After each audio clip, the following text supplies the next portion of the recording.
Hey, what's up, guys? Crypto Clay here, and today we're going to be talking about something that's probably going to be controversial that I've talked about previously in the past, but new things have come to light.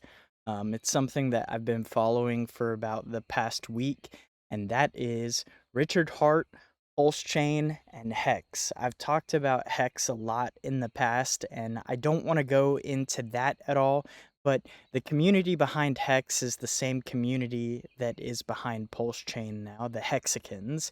And I'm sure that I'm going to get a lot of hate in this video from a lot of the Hexicans, and that's totally fine because they are not much of a community at all. They are more of a cult, and that's why I think it's important to spread proper information and proper education out there. And I've talked previously in the past about how I thought Hex was a scam based on the fact that it is just a get-rich-quick scheme for Richard Hart or Richard Schuler, whatever you want to call him. It's not a way to create generational wealth. That is not why Richard Hart created it. He created it to enrich himself, and I've talked all about that extensively on the subject. So if you want, you can go back and look at those videos and see why I said those things. But today I want to talk about PulseChain because the whole premise of PulseChain was to create a cheaper Ethereum. So what they've done is they've actually cloned the Ethereum code, raised the supply, and said that with higher supply, cheaper fees is the entirety of it. Um, it's still basically the same exact code with a lot higher supply, but yet the origin address, Richard Hart, owns 90% of the supply. Again, I can't stress how silly that is when the community always likes to talk about decentralization and how decentralized applications are the way to go. I constantly see on Twitter people say that others outside of the Hex community don't understand what DeFi is. Well, part of the word DeFi stands for decentralized finance. Well, you can't have a protocol that is decentralized if one person owns 90% of the supply. It is no longer decentralized at that point. It is highly centralized. So that gives way to one of the biggest arguments that I see from people in that community. But let's talk about the fees because the fees currently are incredibly low.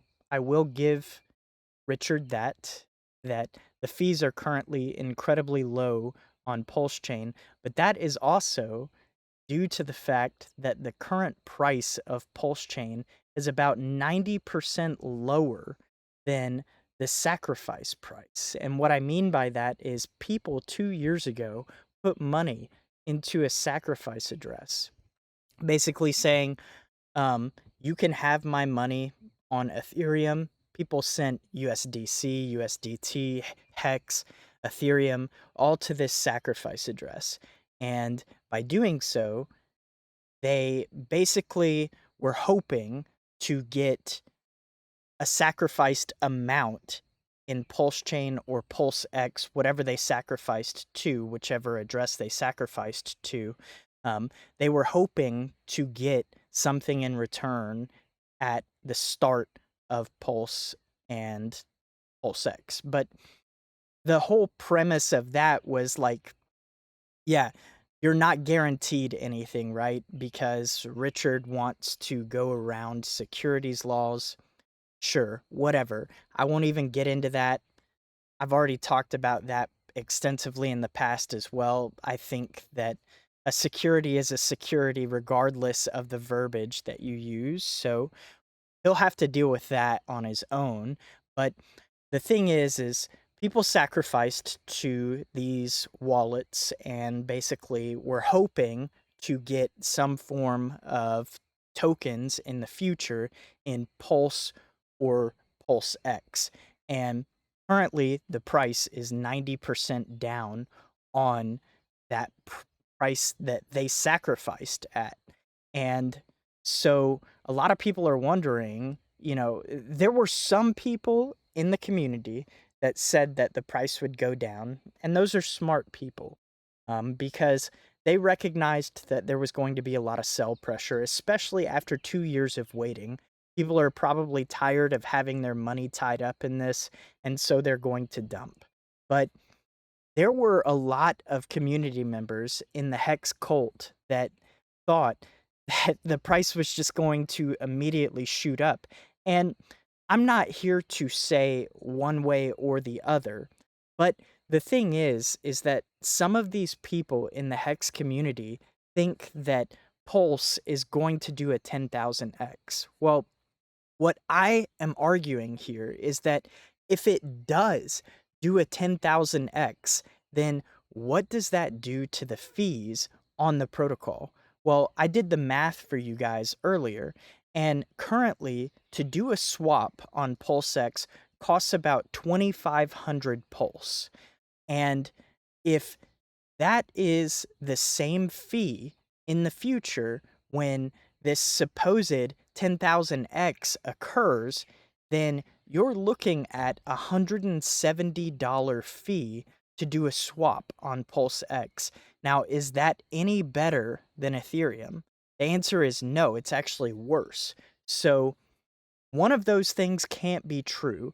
It either can't have cheaper fees or it can't go up in value. So that's my argument there with that. Another thing is Richard Hart was given $2 billion during this sacrifice, and yet a couple of days ago, the bridge has been clogged ever since it launched 2 days ago. Lots of people are waiting to get their money bridged into the Pulse chain. Lots of people are waiting to get their money bridged out of Pulse chain as well and onto Ethereum. But that's neither here nor there either. The thing is they're using a trusted bridge system. We are in 2023, and this guy received $2 billion to create state-of-the-art technology, and we are still using, or they are still using, I should say, a trusted bridge system. Okay, all of the hacks, or a majority of the hacks in the crypto space, have come from bridges.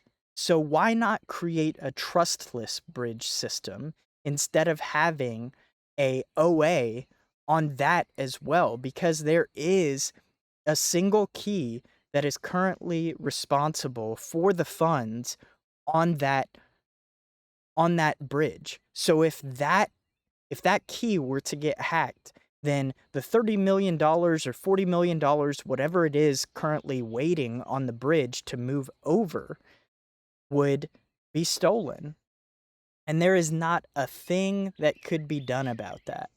And I don't even want to talk about the amount of time that it's taken for some of these assets to be bridged over. That just shows that the technology that they're using, or the devs that they were using, clearly were inexperienced or didn't anticipate the amount of people that were going to be using this. But what did you think was going to happen? You had people give you $2 billion. You didn't think that they might want to bridge like 20 or 40 million dollars over the bridge? Come on. That's just poor planning and lack of clarity on the situation. But that's Richard Hart for you. A lot of people are praising Richard Hart and making him this godlike figure, when the reality of the situation is he's just another human being that makes a lot of careless mistakes. And then he had the audacity to ask people for donations to these validators that were validating the bridge. And it's like some of the community members at that point started scratching their head like, we gave you $2 billion and you can't give them the money that they need for the transactions to bridge these over?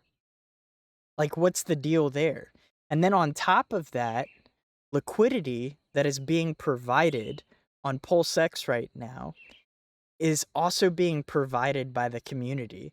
Richard has not taken any of those funds from the sacrifice and used it to create liquidity on PulseX. So liquidity is currently very low on the chain itself, and until money is able to bridge over from Ethereum, I think that that is going to remain true. And because of that, you're starting to see a lot of price fluctuations in all of these different coins and assets that are being bridged over. And so I will say this, there are opportunities out there probably on Pulse Chain to make quite a bit of money if you can bridge over in a decent fashion, in a as quick as possible, basically, to outbid other people selling assets into other either stabilized assets coming from Ethereum. Like I think I saw earlier that Ethereum was trading at only $1,000 on Pulse Chain right now. So if you were to take Pulse and purchase wrapped Ethereum that is coming from Ethereum onto Pulse Chain and purchase that and then bridge it back over to Ethereum, you would get $2,000 for a purchase of $1,000 on Pulse Chain just for having patience, right? Because you would have to make the purchase on Pulse Chain and then send it back over to Ethereum and wait for that period of time that it takes to bridge back over. But if you can do that, then there are opportunities out there to make money. I don't want to talk too much about that because I am not a fan of Richard Hart. I'm not a fan of Pulse Chain. I'm not a fan of Hex. So, um, do those things at your own risk. They are very degen-like trading opportunities, so do those at your own risk. I'm not a financial advisor, so anything I say is not financial advice. This is all for entertainment purposes only. But I could go on and on about the things that were promised with Pulse Chain that have just not come to fruition at all. And I will continue to do that until, the fraudster Richard Hart is called out by the masses, because he has a gigantic following now that he absolutely does not deserve. The guy is nothing but a self-righteous uh, spam king. Like, he just is really good at getting people with lower IQs to think that he is a smart man, and because of that, he has made an absolute fortune off the backs of those people. But that's all I want to say in this video. I've talked long enough. If you enjoyed it, please be sure to hit that like button, and if you haven't already subscribed, please do so because it really helps my channel grow. That's going to be it for this one, though. Thanks for watching. Crypto Clay, out.